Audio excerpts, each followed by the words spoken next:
What you're about to hear will chill you to the bone and make you question everything you thought you knew about the supernatural. This isn't just another ghost story. This is the terrifying true account of one of the most haunted properties in Southeast Asia, a mansion built on cursed land, constructed with blood money, and inhabited by spirits that refuse to rest. Before we enter this nightmare realm, I need you to do something right now. Hit that subscribe button, because what you're about to experience will haunt your dreams tonight. We're diving into documented paranormal encounters, unexplained deaths, and supernatural phenomena that even skeptics can't explain. If you believe the dead can return to seek justice, comment "haunted" below. If you think there's a rational explanation for everything, comment "skeptic." By the end of this story, even the skeptics might change their minds forever. In the mist-shrouded hills of Barangay Casile, Cabuyao City, Laguna, Philippines, stands a monument to greed, corruption, and supernatural vengeance. The locals call it the Twin Mansion, but those brave enough to venture near after dark know it by another name, the House of Restless Souls. For over 3 decades, this crumbling palace has been home to entities that feed on the guilt of the living and the injustices of the past. Tonight, we're going to uncover the horrifying truth behind the Twin Mansion's supernatural activity. From ancient curses that predate its construction to modern-day encounters with vengeful spirits. From mysterious deaths during film shoots to the unexplained phenomena that drive visitors to madness. This is a story where political corruption meets paranormal horror, where stolen wealth carries curses that span generations, and where the dead refuse to forgive. But I'm warning you now, this mansion doesn't just haunt those who enter it. It calls to people, it lures them, and some say that once you know its secrets, it will never let you forget. So if you're easily frightened, turn back now, because what awaits you in the shadows of the Twin Mansion is beyond your darkest nightmares.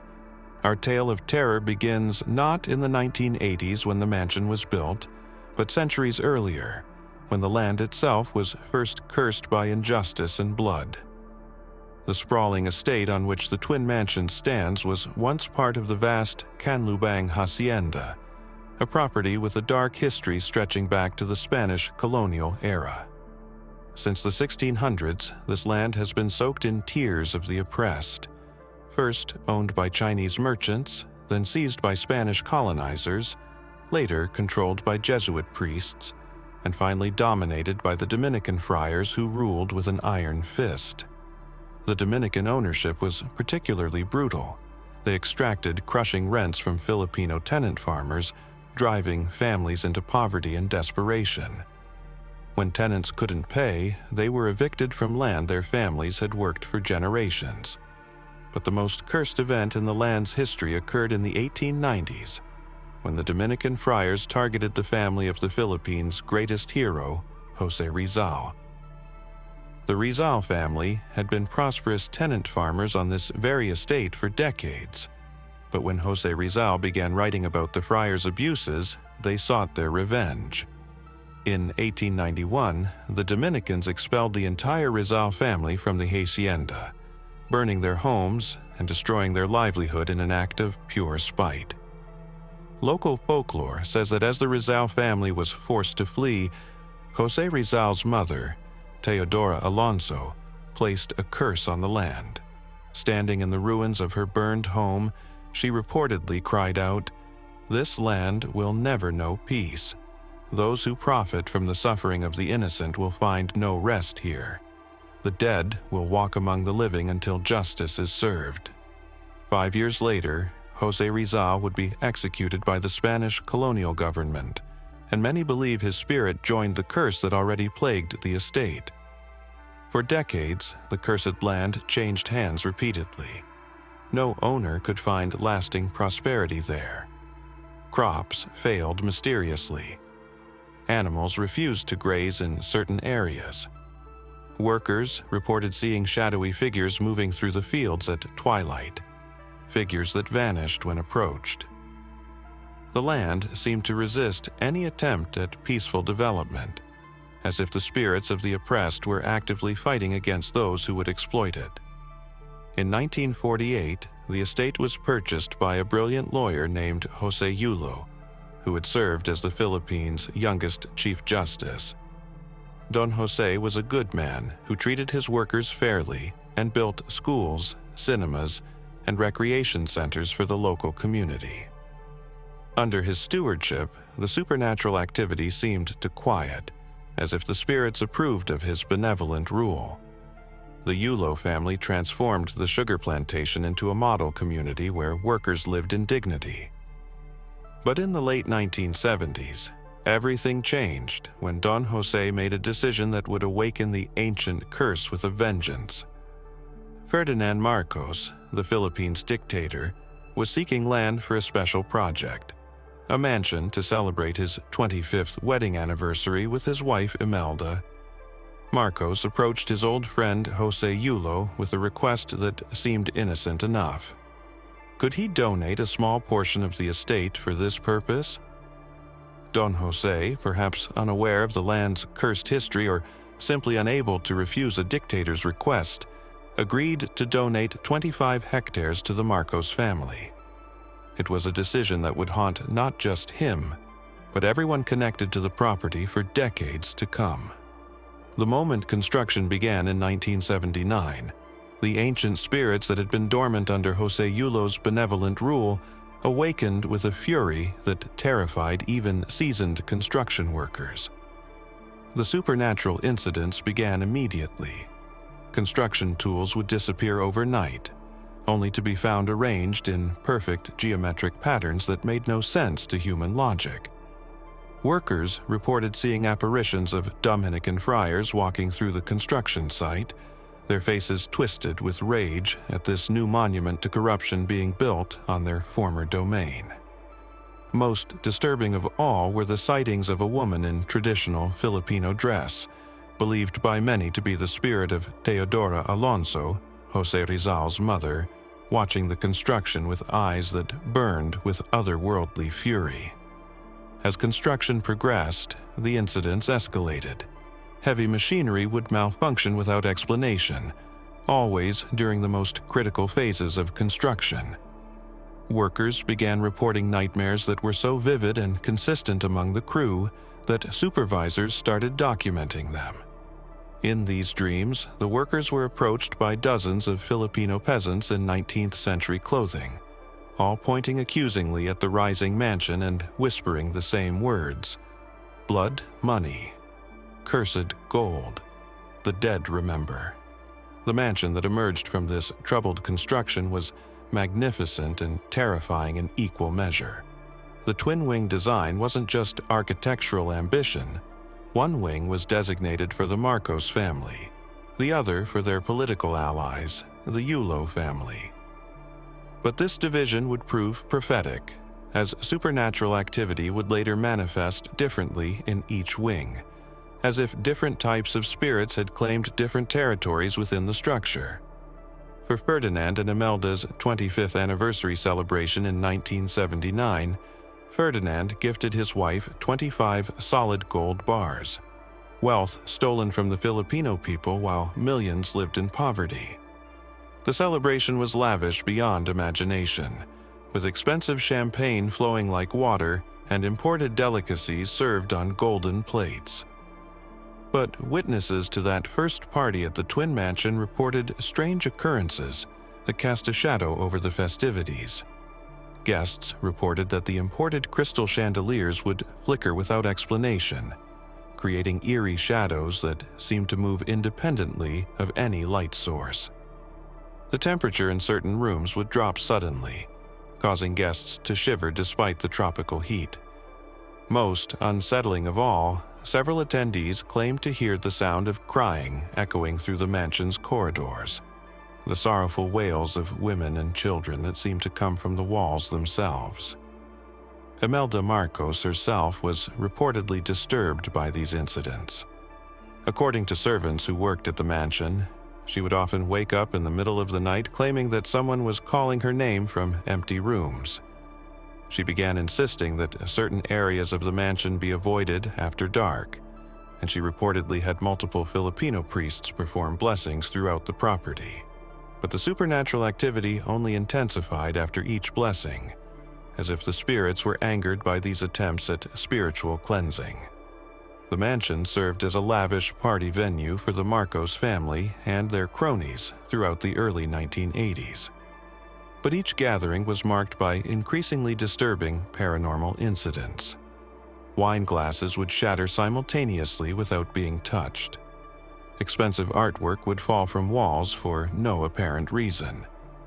Guests would excuse themselves from parties early, claiming they felt an overwhelming sense of dread that made it impossible to enjoy the festivities. But the most terrifying incident occurred during a 1983 political gathering attended by high-ranking government officials. Witnesses reported that during the dinner, all conversation suddenly stopped as the sound of marching footsteps echoed through the dining hall. The footsteps seemed to circle the table where the corrupt officials sat, growing louder and more insistent.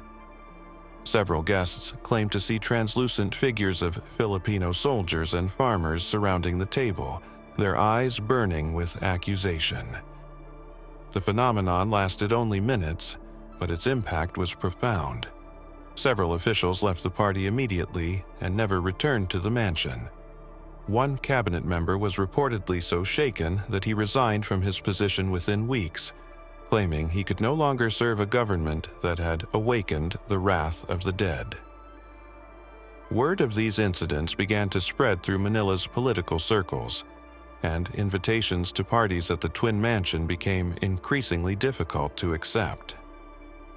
By 1986, as the People Power Revolution began to threaten Marcos's grip on power, the supernatural activity at the Twin Mansion reached a crescendo of otherworldly fury. Servants reported that the mansion's lights would flicker in patterns that spelled out words in Tagalog. Words like justicia, justice, and bayad, payment. Portraits of Ferdinand and Imelda that hung in the main hall would be found, turned to face the wall each morning, despite being secured with special hangers.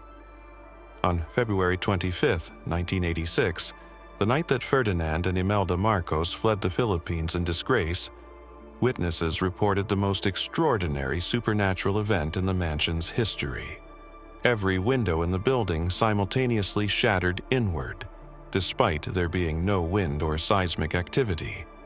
The sound was described as deafening, like the collective scream of 10,000 voices finally being heard. In the aftermath, workers found that the shattered glass had arranged itself into patterns on the floor, patterns that spelled out the names of villages where the Marcos regime had committed its worst atrocities. When the new democratic government seized the mansion in 1987 as part of their recovery of ill-gotten Marcos wealth, the building's caretakers immediately reported that the supernatural activity had not diminished. If anything, it had intensified. The spirits that haunted the Twin Mansion seemed to approve of the government's actions, but they were not ready to rest. Too much injustice remained unpunished. Too many crimes had gone unanswered. The first caretaker hired by the government lasted only 3 weeks before quitting in terror. He reported that every night he would hear the sound of a massive party echoing through the empty mansion, laughter, music, and conversations in multiple languages. But when he investigated, he would find only empty rooms filled with an oppressive darkness that seemed to watch him with malevolent intelligence. His replacement, an elderly man named Carlos, who had worked as a security guard at various government buildings, proved more resilient. Carlos would go on to become the mansion's longest-serving caretaker, and his accounts of supernatural encounters have become the stuff of local legend. According to Carlos, the mansion was home to at least 3 distinct groups of spirits, each with their own agenda and territory within the building. In the Marcos wing of the mansion, Carlos encountered what he called the guilty spirits, apparitions of people dressed in expensive 1980s clothing who seemed to be trapped in an endless cycle of lavish parties that brought them no joy. These spirits would appear solid and real until approached, at which point they would fade away while still going through the motions of dancing, drinking, and socializing. Carlos believed these were the souls of corrupt officials and cronies who had died with the weight of their crimes unresolved. In the Yulo wing, the spirits were different. Older, dressed in Spanish colonial and American period clothing. These Carlos called the ancestral spirits, and he believed they were the ghosts of Filipino farmers and their families who had suffered under centuries of colonial oppression on this very land. Unlike the guilty spirits, the ancestral spirits seemed aware of Carlos's presence and would sometimes communicate with him through moving objects or writing messages in the dust. But the most terrifying encounters involved what Carlos called the Watcher, a solitary female spirit that moved freely between both wings of the mansion. Dressed in traditional Filipino clothing from the late 1800s, this apparition would appear suddenly in doorways and corridors, always staring directly at whoever encountered her with eyes that seemed to see into their very soul. Carlos was convinced this was the spirit of Teodora Alonso, José Rizal's mother, still maintaining her vigil over the cursed land and judging those who would dare to profit from it. The legal battles that raged over the mansion's ownership throughout the 1990s and 2000s seemed to agitate the spirits further. Carlos reported that during periods of intense court proceedings, supernatural activity would spike dramatically. Doors would slam shut with such force that they splintered their frames. Windows would crack spontaneously. The mansion's electrical system, though disconnected, would somehow generate power that caused lights to flicker ominously throughout the building. In 2010, when a lower court ruled that the mansion should be returned to the Marcos heirs, Carlos experienced what he described as the most violent supernatural outburst in the building's history. Every piece of furniture in the mansion was found overturned the morning after the ruling was announced. Mirrors throughout the building had cracked in identical spiderweb patterns.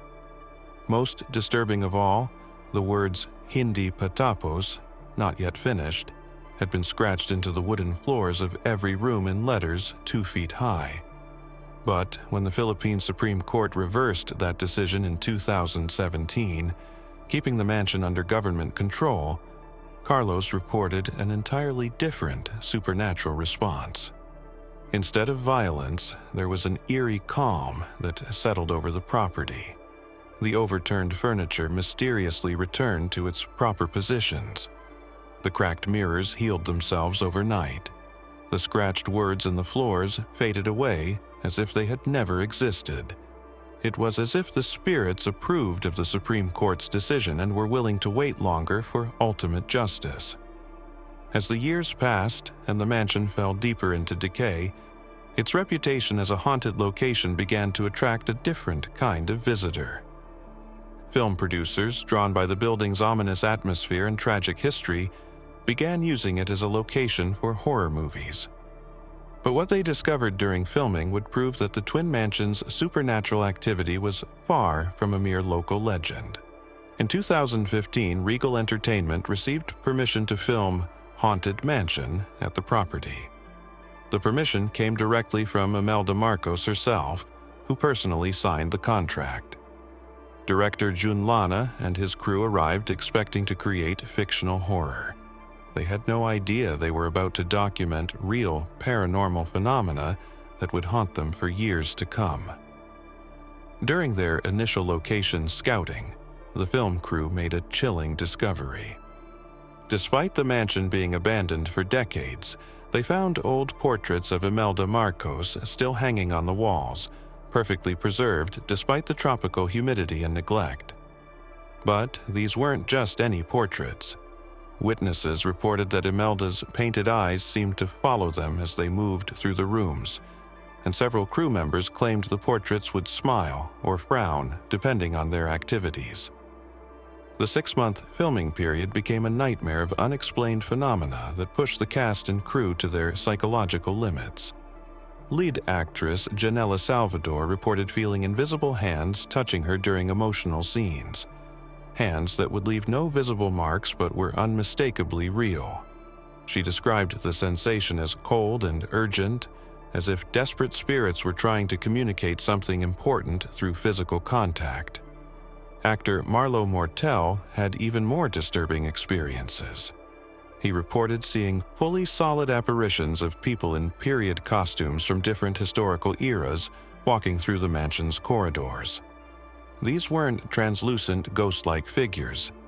They appeared completely real and solid until he tried to interact with them, at which point they would vanish like morning mist. Most unsettling was his encounter with a woman in a white gown who approached him, speaking in what sounded like 19th century Spanish, gesturing frantically toward areas of the mansion where historical injustices had occurred.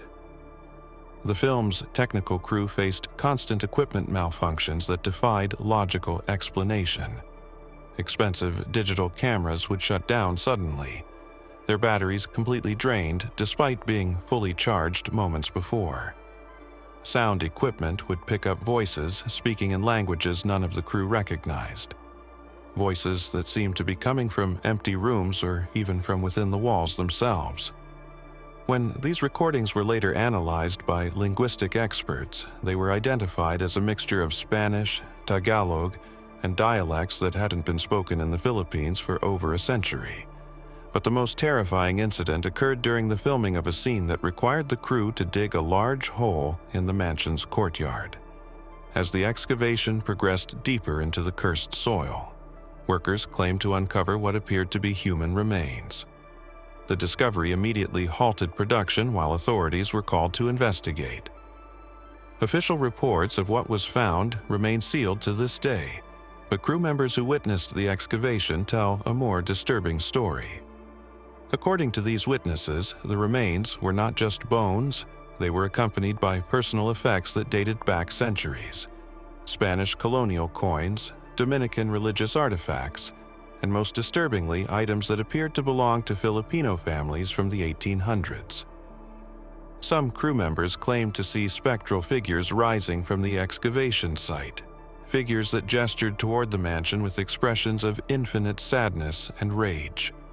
The night after the excavation, the entire film crew experienced what can only be described as a supernatural siege. Doors throughout the mansion slammed shut with such violence that several cast members were trapped in rooms for hours. The temperature dropped so dramatically that crew members could see their breath, despite the tropical climate. Most terrifying of all, every mirror in the building began to reflect not the current scene, but images from the past. Images of Spanish friars conducting what appeared to be exorcisms, Filipino families being forcibly evicted from their homes, and political meetings where corrupt deals were being made. Director Jun Lana, despite being an experienced filmmaker who had worked on numerous horror productions, was deeply shaken by these events. In interviews, he admitted that while he didn't personally experience anything supernatural during filming, the caretakers shared stories with him that were so detailed and consistent that they couldn't be dismissed as imagination. The caretakers spoke of spirits that were not just residual hauntings, but intelligent entities with specific agendas and the ability to manipulate the physical world. Following the film's release, the Twin Mansion's reputation as a legitimate paranormal hotspot spread throughout the Philippines and beyond. Paranormal investigation teams began requesting access to the property, and while official permission was rarely granted, determined investigators found ways to explore the mansion after dark. Their documented experiences added new layers to the growing legend of the cursed estate. A 2019 investigation by paranormal researchers from the University of the Philippines used sophisticated electromagnetic field detectors and thermal imaging cameras to document significant anomalies throughout the mansion. Cold spots appeared and disappeared without any environmental cause, sometimes forming distinct patterns that seemed to spell out words in ancient Filipino scripts.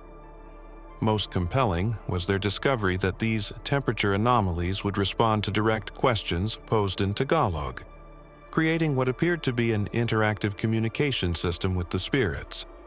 But perhaps the most disturbing modern encounters have been reported by urban explorers and thrill seekers who have illegally accessed the property.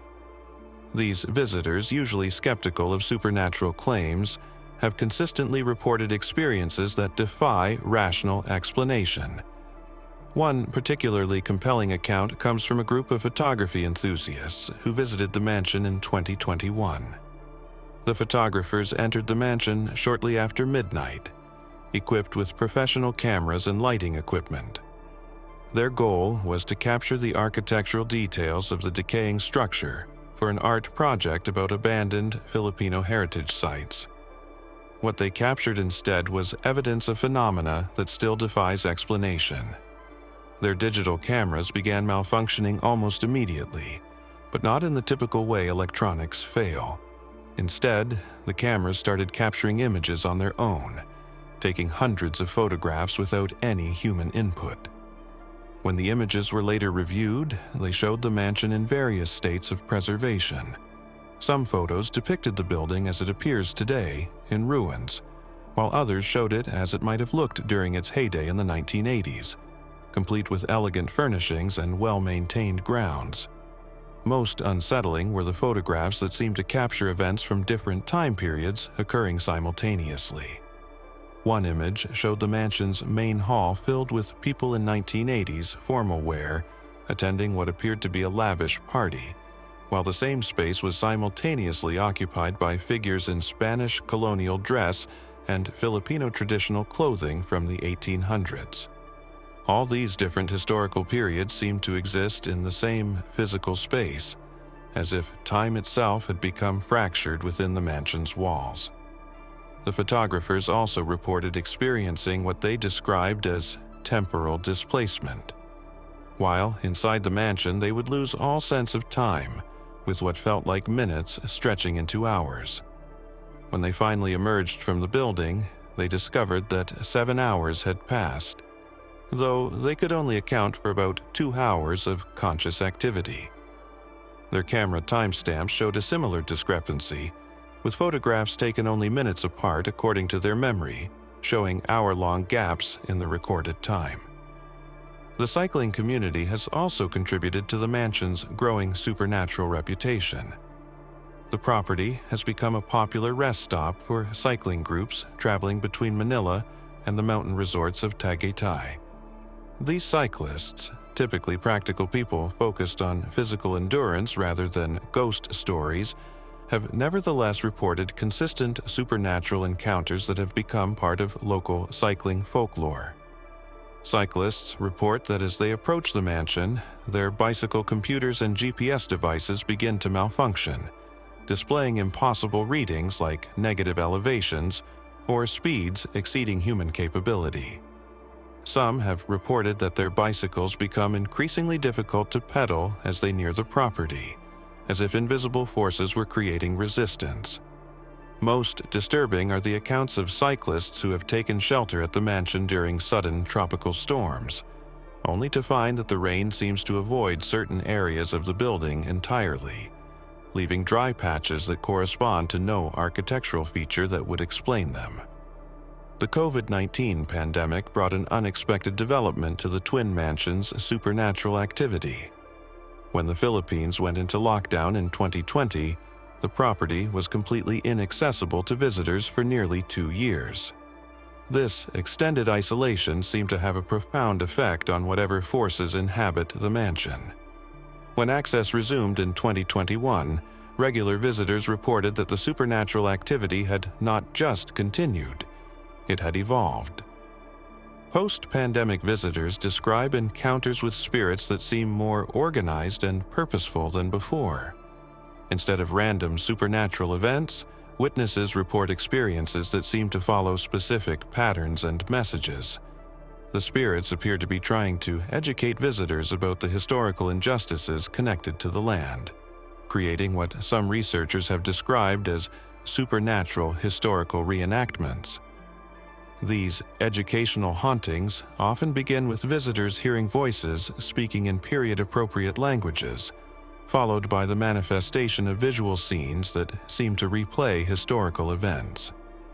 Witnesses have reported seeing Spanish friars collecting excessive rents from Filipino farmers, political meetings where corrupt deals were negotiated, and most commonly, scenes of families being evicted from their ancestral lands.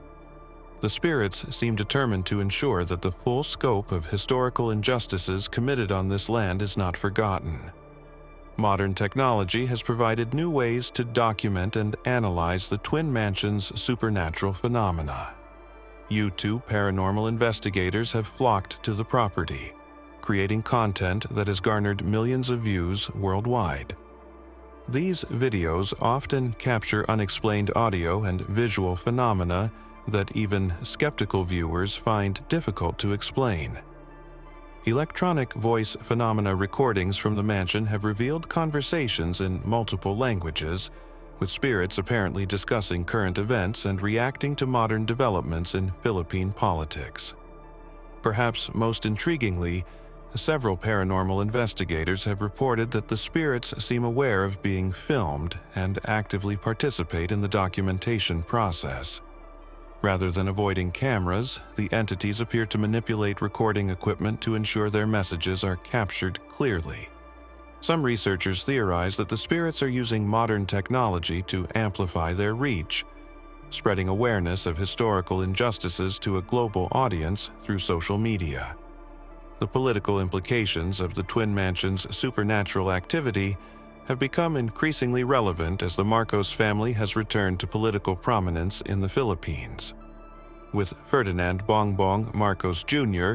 winning the presidency in 2022, paranormal investigators report that supernatural activity at the mansion has intensified dramatically. The spirits seem to be responding to this political development with increased urgency and agitation. Recent visitors describe encounters that seem specifically designed to remind witnesses of the unfinished business of historical justice. Apparitions now appear to show visitors scenes of wealth being stolen from the Filipino people, of documents being hidden or destroyed, and of victims whose suffering has never been acknowledged. The message seems clear. The spirits will not rest until full accountability is achieved for the crimes committed during the Marcos era. As we reach the end of our terrifying journey through the haunted history of the Twin Mansion, we're left with questions that challenge our understanding of justice, memory, and the supernatural. Is this property genuinely haunted by the spirits of historical victims seeking justice? Are the reported phenomena manifestations of collective trauma embedded in the land itself? Or do the ghosts of the Twin Mansion represent something even more profound? The conscience of a nation still grappling with unresolved historical wounds? What cannot be disputed is the consistent nature of the supernatural encounters reported by hundreds of independent witnesses over more than 3 decades. From construction workers in the 1980s to modern-day paranormal investigators, the experiences share remarkable similarities and internal consistency that suggest something genuinely unexplained is occurring at this location. The Twin Mansion stands today as more than just a crumbling relic of political corruption. It has become a living reminder that some injustices create wounds so deep they transcend death itself. Whether you believe in ghosts or not, the mansion serves as a powerful symbol of unfinished historical business and the enduring human need for justice and accountability. For those brave enough to visit the Twin Mansion, remember that you're not just entering an abandoned building, you're stepping into a place where the past refuses to stay buried, where the voices of the oppressed echo through time, and where the spirits of history continue their eternal vigil for justice. The mansion's ghosts are not just supernatural phenomena. They are the living memory of a nation still seeking to heal from centuries of colonial oppression and political corruption. Thank you for joining me on this spine-chilling journey into one of Southeast Asia's most haunted locations. If this story has captivated and terrified you as much as it has me, please hit that subscribe button and become part of our community of supernatural investigators and truth seekers. Your subscription helps us continue exploring these incredible paranormal mysteries and bringing you the most compelling evidence of the unexplained. I want to hear from you. Have you ever experienced something supernatural that defied explanation? Have you encountered spirits that seem to have unfinished business or messages for the living? Share your paranormal experiences in the comments below. Our community thrives on these personal encounters and the discussions they generate. Every story shared helps us understand the mysterious forces that exist beyond our physical world. If this investigation into the Twin Mansion's haunted secrets has left you craving more supernatural content, let me know by hitting that like button. Your engagement tells me what kind of paranormal mysteries you want us to explore next. And remember, in a world full of unexplained phenomena, the truth is often more terrifying than fiction. Until our next paranormal investigation, keep your eyes open to the supernatural world around you. The spirits of the Twin Mansion have shown us that the dead sometimes refuse to rest until justice is served. Who knows what other haunted locations are waiting to tell their stories? Sweet dreams, if you can manage them after tonight.